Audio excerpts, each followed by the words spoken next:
విశాఖ జిల్లాలో ఓ BMW car బీభత్సం సృష్టించింది. మద్యం మత్తులో ఉన్న ఓ వ్యక్తి కారును వేగంగా నడపడంతో పలు వాహనాలకు ఢీకొట్టాడు. దీంతో మరో వ్యక్తికి తీవ్ర గాయాలయ్యాయి. జనాలు అక్కడ చేరుకొని కారును ఆపి పోలీసులకు సమాచారం ఇచ్చారు. కారు బీభత్సంతో అరగంట వరకు ట్రాఫిక్ జామ్ అయింది. అక్కడ చేరుకున్న ట్రాఫిక్ ఎస్ఐ పోలీస్ సిబ్బంది గాయాలైన వ్యక్తులని ఆసుపత్రికి తరలించారు. కారుని వ్యక్తిని అదుపులో తీసుకున్నారు.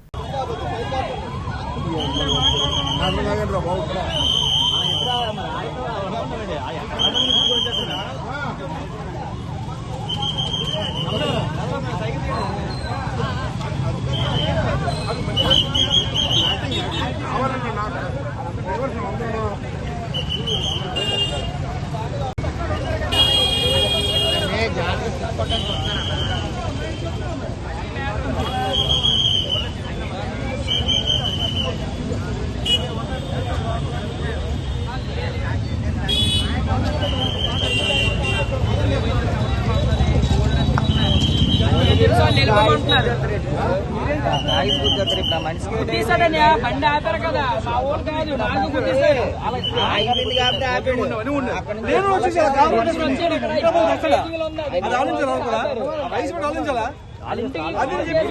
ఉన్నా సరే మీరు